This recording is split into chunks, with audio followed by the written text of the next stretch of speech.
Hello बच्चों, you all are welcome to this class. आज के इस क्लास में, इस वीडियो में we are going to discuss conversion of galvanometer into ammeter. Galvanometer को हम लोग अमीटर में कैसे कन्वर्ट करेंगे। यहाँ सबसे पहले जान लेना है कि गैल्वेनोमीटर और मीटर में डिफरेंस क्या है वर्क के बेसिस पर। तो गैल्वेनोमीटर बच्चों, you all know it is a current detecting device और करंट की डायरेक्शन को रिवर्स करने पर भी ये शो करता है करंट की डायरेक्शन रिवर्स हो गई। और it can measure small current as well, minute current it can measure. जैसे बच्चों, दिस इज गैल्वेनोमीटर। गैल्वेनोमीटर का ये जीरो है, पॉइंटर है, and suppose 30 divisions are here and 1 division correspond to 1 ampere. तो यहाँ जीरो से लेकर के 10 डिवीजन 10 माइक्रो एम्पियर, फिर 10 से 20 तक 10 डिवीजन 20 माइक्रो एम्पियर, 20 से 30 तक 10 डिवीजन 30 माइक्रो एम्पियर। तो मीन्स बच्चों, when current 30 microampere is passed then galvanometer will show its full scale deflection. तो ये 30 माइक्रो एम्पियर क्या हो गई? The maximum current which can be measured by galvanometer. Galvanometer द्वारा जो मैक्सिमम करंट मेजर किया जा सकता है वो है 30 माइक्रो एम्पियर। और यदि बच्चों हमको 30 एम्पियर मेजर करना होगा, हमको 30 मिली एम्पियर मेजर करना होगा, 10 एम्पियर मेजर करना होगा, तो ये नहीं कर सकता। तो गैल्वेनोमीटर बच्चा माइन्यूट करंट को नाप सकता है, और एक ऐसी डिवाइस जो लार्ज करंट को नाप सकती है, मेजर कर सकती है, उसका नाम है ammeter. Both are current measuring devices. Ammeter भी है, गैल्वेनोमीटर भी है, लेकिन गैल्वेनोमीटर एक वेरी माइन्यूट करंट को नापता है, माइक्रो एम्पियर ऑर्डर में करंट को मेजर कर सकता है। लेकिन गैल्वेनोमीटर और ये अमीटर, इससे आप मिली एम्पियर, एम्पियर ऑर्डर के करंट को मेजर कर सकते हैं। तो बच्चों, गैल्वेनोमीटर में, किसी भी गैल्वेनोमीटर की दो बातें फिक्स होती हैं, 2 फैक्ट्स। क्या क्या? एक होता है capital G, means resistance of galvanometer. आप जानते हो रेजिस्टेंस ऑफ गैल्वेनोमीटर क्या है, उसमें कॉइल्स लपेटे हुए होते हैं, तो उसका कुछ न कुछ रेजिस्टेंस होता है। वायर से हैंग किया होता है फास्फोरस ब्रोंज स्ट्रिप से, उसका भी कुछ न कुछ रेजिस्टेंस। कुल मिलाकर के गैल्वेनोमीटर का एक रेजिस्टेंस होता है, उसको हम लोग किससे रिप्रेजेंट करते हैं? कैपिटल जी से। और I G is the current for which galvanometer shows full scale deflection.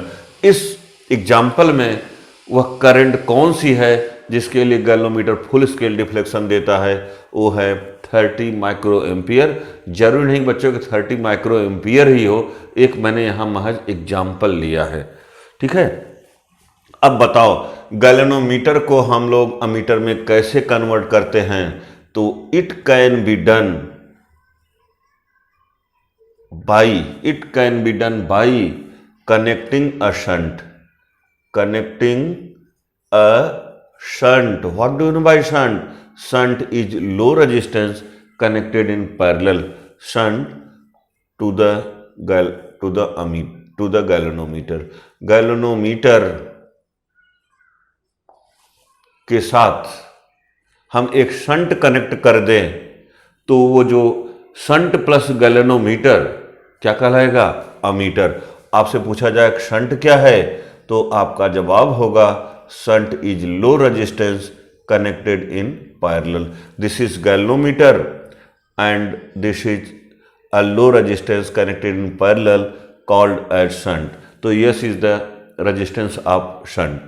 अब galvanometer plus shunt means small resistance in parallel together called as ammeter. यही बच्चे लोग क्या हो गया?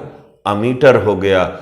अब यहाँ क्वेश्चन आपके मन में उठ रहा होगा कि इस शंट की वैल्यू को हम लोग कितना लेंगे? तो ये शंट की वैल्यू डिपेंड करती है कि आपने गैल्वेनोमीटर को किस रेंज के अमीटर में कन्वर्ट किया है।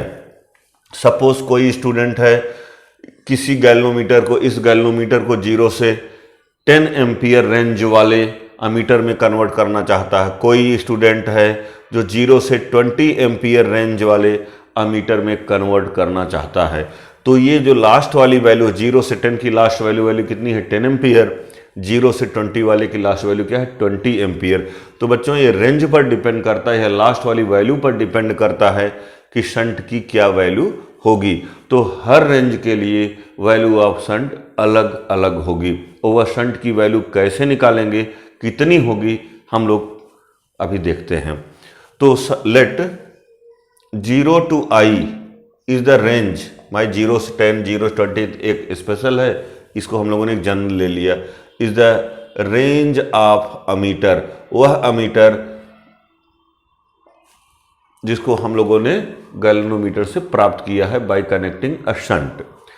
And yes is the value of resistance of shunt, और capital G you all know resistance of galvanometer, and Ig is the current for which galvanometer shows full scale deflection।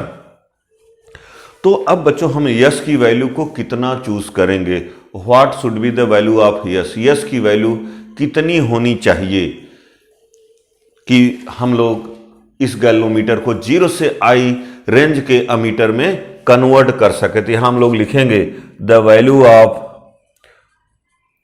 yes is chosen in such a way that value of yes is chosen in such a way that maximum current Ig should flow through the galvanometer, when current I is passed। What do you mean by current I? Current I is the last value of current of range 0 to I। जो 0 से I range का ammeter आप convert करना चाह रहे हो, उसकी last वाली वैल्यू क्या है I। तो बच्चों यहाँ यस की वैल्यू को हम कितना लेंगे, यस की वैल्यू को इस प्रकार हम चूज करेंगे, जब हम लोग लास्ट वाली करंट आई फ्लो कराएं तो गैल्वेनोमीटर से ओनली Ig करंट जाए। तो Ig करंट जाने से बच्चों क्या होगा, गैल्वेनोमीटर का ये जो पॉइंटर होगा वो लास्ट में आ जाएगा। स्वाभाविक बात है, कोई भी मीटर होता है, सपोज हमारी बाइक में लास्ट वाली स्पीड 200 है, तो जब बाइक की स्पीड 200 किलोमीटर पर आवर हो जाएगी तो उसका पॉइंटर क्या होगा, लास्ट में चला जाएगा। तो मैक्सिमम स्पीड जो वह बाइक का स्पीडोमीटर मेजर कर सकता है वो क्या है, 200 किलोमीटर पर आवर। तो बाइक की स्पीड जब 200 किलोमीटर पर आवर होगी तो वह लास्ट में चला जाएगा, लेकिन उससे ज़्यादा की स्पीड को वो मेजर नहीं कर पाएगा। तो सिमिलरली बच्चों, जब हम लोग लास्ट वाली करंट मेजर करेंगे तो डिफ्लेक्शन कहाँ पर पहुँचेगा जी, लास्ट में पहुँचना चाहिए। तो वही है, जब हम लोग इस रेंज की 0 से I रेंज की लास्ट वाली करंट I पास कराएंगे तो गैल्वेनोमीटर से कितनी करंट जानी चाहिए, Ig करंट जानी चाहिए। ठीक है, और तब बाकी करंट किस में कितना बचेगा, I माइनस Ig जो है वह यस से आ जाएगा। तो फिर यही I माइनस Ig इधर से Ig जाएगा, यहाँ से I माइनस Ig अगेन मिल करके फिर कितने हो जाएंगे I। तो value of yes is chosen in such way that when current I is passed maximum current should flow through galvanometer, that is Ig। तो ऐसे तो भाई अंदाजा करके तो हम लोग निकाल नहीं सकते, उसके लिए एक फार्मूला होना चाहिए, एक कैलकुलेशन होना चाहिए। तो उसी कैलकुलेशन को हम लोग करने चल रहे हैं। तो हम लोग जानते हैं कि इन पैरेलल पोटेंशियल डिफरेंस क्या होता है, सेम होता है। तो the PD across galvanometer will be PD across shunt, ये दोनों क्या होंगे बच्चों, बराबर होंगे। तो PD across G will be what, IR, I कितना हो गया Ig, R कितना हो गया G, IR equal to PD across shunt, shunt की वैल्यू कितनी है यस, I कितना हुआ I माइनस Ig। तो from this formula we can get S कितना हो जाएगा, IgG upon I minus Ig। This is formula which gives us appropriate value of yes। S की वैल्यू कितनी होगी इस फार्मूले से हम लोग निकाल सकते हैं, बिकॉज किसी गैल्वेनोमीटर का बच्चों आई जी पता है, कैपिटल जी पता होता है, और यही आई जो है यह हम लोगों के पर डिपेंड करता है। कोई बच्चा 0 से 10 एम्पियर के अमीटर में कन्वर्ट करना चाहता है, वहाँ पर वो आई 10 लिखेगा, और कोई स्टूडेंट जो है 0 से 20 रेंज वाले अमीटर में कन्वर्ट करना चाहता है उस गैल्वेनोमीटर को, तो एट प्लेस ऑफ आई वह कितना लिखेगा, 20 लिखेगा। मीन्स अलग अलग रेंज के लिए यस की वैल्यू जो है वो अलग अलग आएगी। ओके बच्चों, तो हम लोग कह सकते हैं कि आई जी एक प्रकार से एक रफ वर्क मैं कर दूं, आई जी लेस देन आई, तो आई माइनस, तो बच्चों यस कितना हो जाएगा, आई जी जी अपॉन आई, तो you can say S inversely proportional to I. एक 1 मार्क का बहुत अच्छा क्वेश्चन बनता है कि रेंज जैसे 2 रेंज दे देगा, 0 से 10 एम्पियर और 0 से 20 एम्पियर का एक गैल्वेनोमीटर को 2 रेंज के अमीटर में कन्वर्ट करना है। आपसे पूछा जाए शंट की वैल्यू किस में कम होगी, तो आपका जवाब होगा जितना रेंज कम होगा यस इनवर्सली प्रोपोर्शनल टू आई, आई की वैल्यू जितनी कम होगी शंट की वैल्यू उतना ही ज़्यादा होगा। तो चलो इसको आप सीख गए। अब हम लोग निकालेंगे resistance of ammeter. Let R A is the resistance of ammeter. Ammeter का रेजिस्टेंस बच्चों मान लो कितना है, आर ए। और देखो अमीटर है क्या, this is parallel combination of galvanometer and shunt. ठीक है, तो गैल्वेनोमीटर का रेजिस्टेंस और शंट का जो रेजिस्टेंस होगा उसका पैरेलल कॉम्बिनेशन में जो इक्विवेलेंट आएगा that will be resistance of ammeter. तो we have 1 upon R A, क्या क्या हो जाएगा बच्चों, 1 upon R one, 1 upon G plus 1 upon R two, 1 upon S, it is G S, G plus S 1 upon R A. तो R A will be what, G S upon G plus S. इसे equation number 2 बना दो। It gives value of resistance of ammeter. और actually practically क्या होता है, आपने खुद कह रखा है कि shunt is the low resistance, actually S less than G, तो देयरफॉर जी प्लस यस को अप्रॉक्स में हम लोग जी लिख देंगे। तो we have R equal to what, G S by G, ए जी जी कैंसिल हो गया, तो आर ए अप्रॉक्स में यस आया। और आपने यस को क्या कह रखा है, yes is low value, yes बहुत कम होता है, तो आप कंक्लूड कर सकते हो resistance of ammeter is low, resistance of ammeter is low. तो thus you can say resistance of ammeter is low. आपसे पूछा जाए, एक क्वेश्चन बहुत अच्छा बनता है, रेजिस्टेंस ऑफ अमीटर लो क्यों होता है, तो आपका जवाब होगा क्योंकि किसी सर्किट का करंट मेजर करने के लिए हम अमीटर को उस सर्किट के सीरीज में लगाते हैं।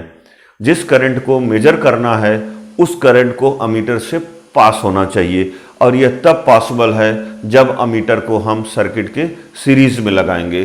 तो अमीटर का बच्चा यदि रेजिस्टेंस कुछ ज़्यादा होगा तो it will increase the resistance of the circuit, circuit के इफेक्टिव रेजिस्टेंस को बढ़ा देगा, और इस प्रकार करंट की वैल्यू क्या होगी, कम हो जाएगी, और जितनी करंट हम मेजर करना चाह रहे थे उतनी करंट हम मेजर नहीं कर पाएंगे। इसीलिए अमीटर का रेजिस्टेंस हम कम से कम रखने का प्रयास करते हैं। ठीक है, और रेजिस्टेंस कितना कम हो सकता है, कम से कम हो सकता है, लेकिन जीरो तो नहीं हो सकता। ऐसा कोई वायर नहीं है, ऐसी कोई डिवाइस नहीं है जिसका रेजिस्टेंस जीरो हो। लेकिन आइडियल कंडीशन में हम लोग मान सकते हैं resistance of ideal ammeter, resistance of ideal ammeter is zero, resistance of ideal ammeter is AWM ammeter is zero. Zero रहने से क्या होगा, suppose you have a battery of 10 volt and you have ammeter, मान लो ये कैसा है, ideal है, and you have 2 ohm resistance, तो current should be what 5 ampere as per Ohm's law, और ये रेजिस्टेंस 0 होगा बच्चा, तो करंट की एक्चुअल वैल्यू को नहीं बदला। मान लो इसका भी रेजिस्टेंस 2 ओम हो जाए तो सर्किट का रेजिस्टेंस कितना हो जाएगा 4 ओम। अब करंट कितनी हो जाएगी जी 2.5 एम्पियर। तो हम लोग एक्चुअल वैल्यू ऑफ करंट नहीं मेजर कर पा रहे हैं if resistance of ammeter is significant value. ठीक है, तो इसीलिए अमीटर के रेजिस्टेंस को कम से कम रखने का प्रयास किया जाता है ताकि सर्किट के रेजिस्टेंस को ये न बढ़ाए। तो बच्चों ये मेरा छोटा सा प्रयास था regarding conversion of galvanometer into ammeter. ये बोर्ड एग्जाम में अक्सर आता है, इसकी प्रैक्टिस कर लेना, और आपने कुछ सीखा हो तो इसको शेयर सब्सक्राइब करना न भूलना। Wish you all the best, happy learning.